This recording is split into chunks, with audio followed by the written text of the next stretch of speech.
Ahora continuemos.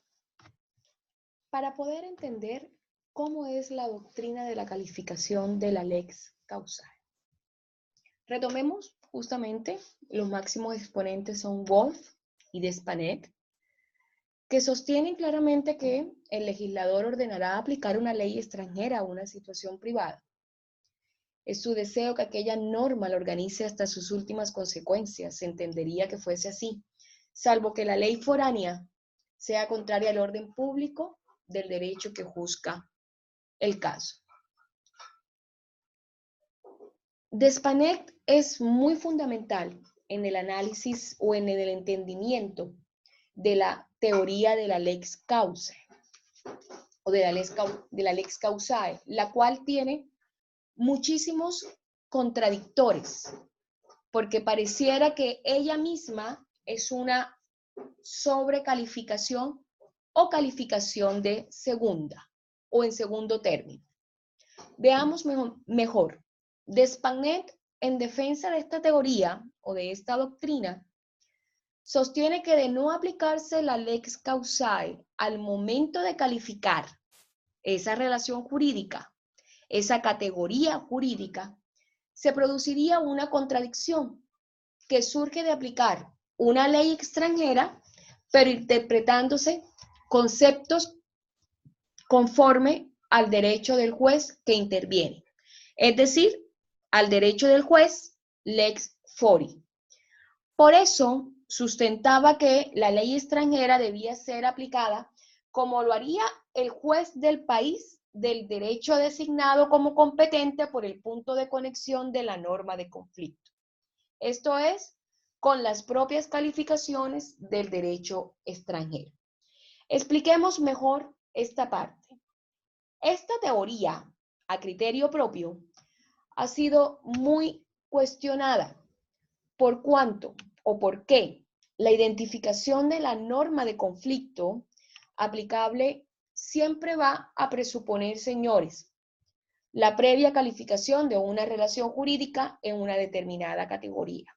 Es decir, cuando estemos presentes en la norma de conflicto o ante un conflicto, siempre va a requerir una calificación con base en la categoría jurídica que se está presentando el conflicto. Es decir, si es en materia de familia, si es en materia de derecho penal, si es en materia de derecho laboral, si es en materia de derecho comercial. Recién, una vez hecho esto, sabremos exactamente cuál pudiese ser el derecho extranjero aplicable a la relación. Entonces, miren que surgen interrogantes, ¿como cuáles? ¿Cómo preguntar a un derecho extranjero por la naturaleza de una relación jurídica si para llegar a él es preciso partir de una norma de colisión, lo que supone claramente que ya dicha relación está calificada?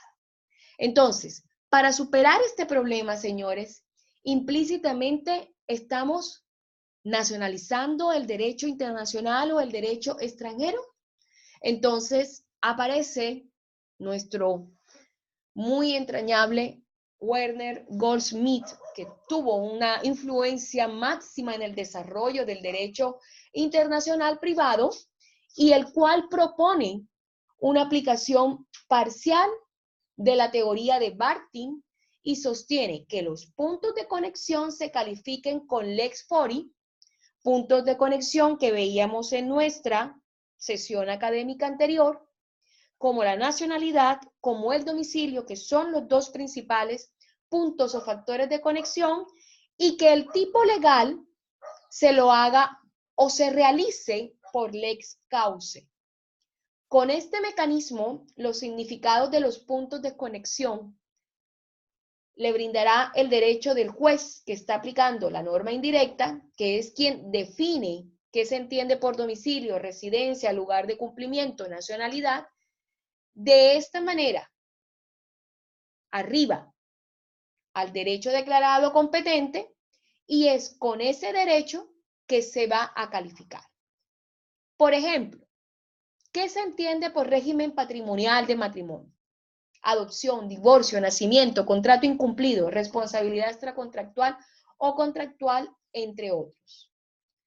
Para el profesor Goldschmidt, debe distinguirse entre las definiciones de los puntos de conexión y las definiciones del tipo legal, correspondiéndole al derecho del juez darle funcionamiento a los puntos de conexión, pero respetando la internacionalidad de la situación privada y el derecho que la reglamenta. En este caso, respetando el derecho internacional. Claramente, es mejor aterrizar esta mixtura, que claramente ustedes se darán cuenta por qué es tan cuestionada y tan criticada esta doctrina y que no es de fácil aplicación en nuestro sistema y que claramente no es aplicable en el sistema territorial de Chile. El artículo 80 de la Ley de Matrimonio Civil reconoce plenamente el matrimonio celebrado en un país extranjero de conformidad a las leyes del mismo país.